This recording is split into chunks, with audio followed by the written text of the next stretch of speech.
झंडा ये इसको पीछे रखो। साथियों, मारुति के मजदूर पिछले लंबे समय से लगातार अपने संघर्ष को जारी रखे हुए हैं। 18 जुलाई की घटना के बाद, जैसा कि आप सभी लोगों को पता है कि जिस तरीके से एकदम अंधेरगर्दी करते हुए, एकदम नंगाई पे उतरते हुए हरियाणा की सरकार, मारुति का मैनेजमेंट ने जिस तरीके से एक तरफा कार्रवाई की और आज ये स्थितियां यहाँ पहुंची हैं कि सरकार ने बहुत सोच समझ करके मारुति के मैनेजमेंट के साथ मिल करके इस तरह की एक रणनीति अपनाई कि मजदूरों को संघर्ष में थकाया जा सके, उनको तोड़ा जा सके, उनकी हिम्मत को डिगाया जा सके। लेकिन मारुति मैनेजमेंट के तमाम मंसूबों और हरियाणा सरकार की पूरी नंगाई के बावजूद कल की घटना ने एक बात को साफ कर दिया है कि मजदूर हार मानने के लिए तैयार नहीं है, कि मजदूर अभी भी अपने हथियार डालने के लिए तैयार नहीं है, कि मजदूर अभी भी अपने संघर्ष को जारी रखना चाहते हैं। जैसे कि साथी शिवानी ने जो वहां पर कल मौजूद थी, जो लंबे समय से साथी और भी लोग उस पूरे संघर्ष में मौजूद हैं, जो उन्होंने बताया, तो आज ये बात साफ होती है कि आज मारुति के मजदूर तमाम दमन के बावजूद, तमाम उन विरोधी नीतियों के बावजूद आज भी डटे हुए हैं और अपने संघर्ष को आगे बढ़ाना चाहते हैं। साथियों, हरियाणा की सरकार जो कर रही है, जो उसने कल किया, जो वो लगातार करीब 1 साल से मारुति के मजदूरों के साथ करती चली आ रही है, कमोबेश यही स्थितियां इस देश के अलग अलग हिस्सों के औद्योगिक इलाकों की हैं और दुनिया के दूसरे हिस्से के मजदूर भी आज कुछ इसी तरीके के तमाम संघर्षों में उलझे हुए हैं, तमाम संघर्षों से जूझ रहे हैं।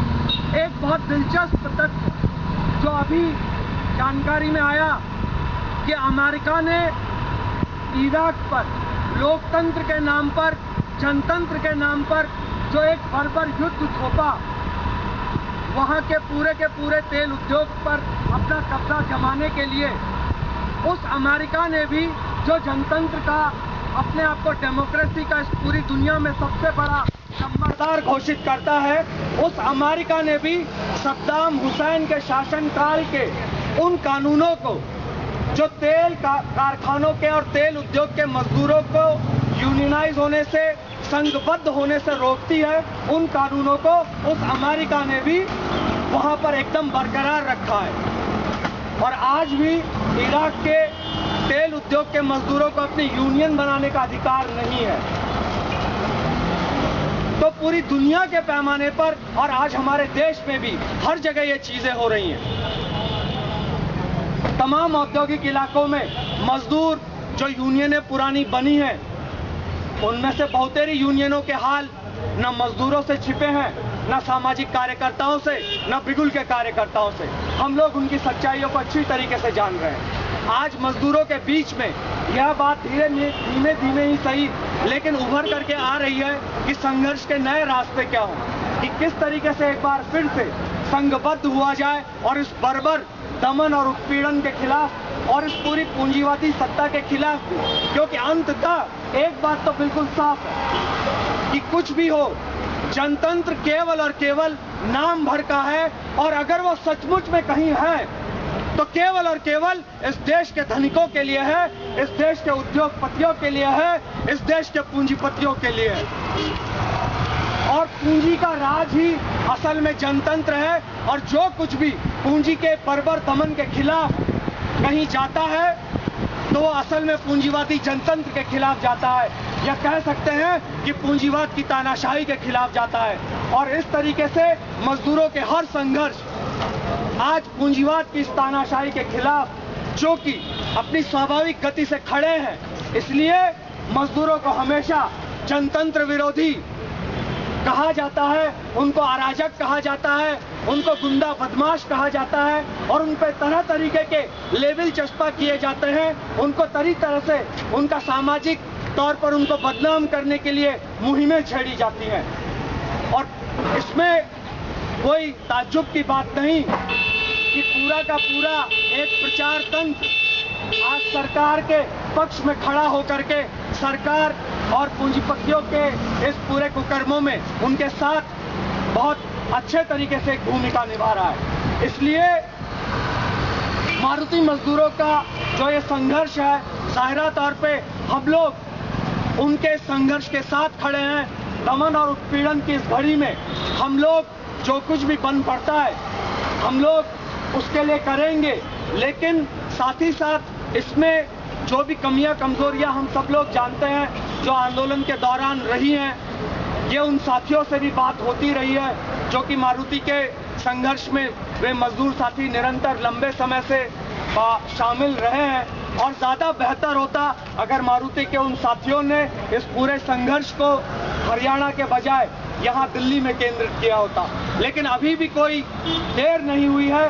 किसी भी चीज़ में देर नहीं होती है और बहुत स्वाभाविक चीज़ है कि अक्सर ही ठोकर खा करके ही चीज़ें आगे बढ़ती हैं। और जिस तरीके से साथी शिवानी ने बताया कि वहाँ पर जो मजदूरों के परिजन है, स्वजन है, वो इस बात पर आज भी कायम है कि हम लोग चाहे जो हो इन पूरी बाधाओं को लांघते हुए इस संघर्ष को आगे बढ़ाएंगे।